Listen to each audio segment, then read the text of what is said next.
New guidelines are available on how businesses can standardise and digitise common contracts used in global transactions. Not only will this cut down on paperwork and human error, it's estimated that this can save traders billions of dollars. The world's first Global Trade and Standards Forum took place at the Sands Expo and Convention Centre. And Heidi Ng tells us more. There are 300 people in this room, and they all want the same thing: for global trade to be faster, simpler, and of course, cheaper. But reality is far more complicated.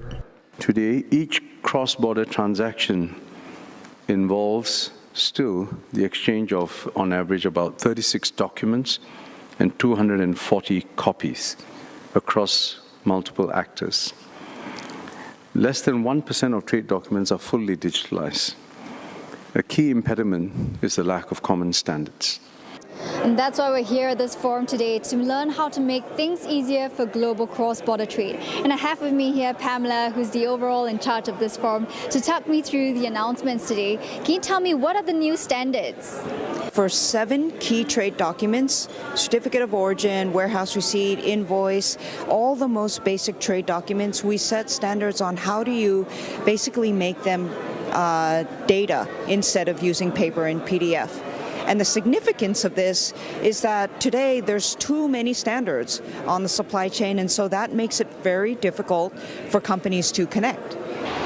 With such standards set, companies up and down the supply chain can begin talking to each other, no matter how big or how small. This means more sellers can take part in global trade, and shoppers like you and I will have a wider variety to choose from. With more data available,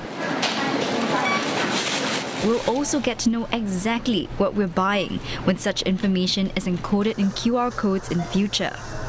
Not only what it contains, but also where it comes from, also how you can recycle it, so the real full story, and this will help consumers to make better purchasing decisions. So plenty of conversations still ongoing, and they'll continue even into day 2 of the forum, where we'll be focusing on sustainability and how to keep our trade and supply chains more sustainable.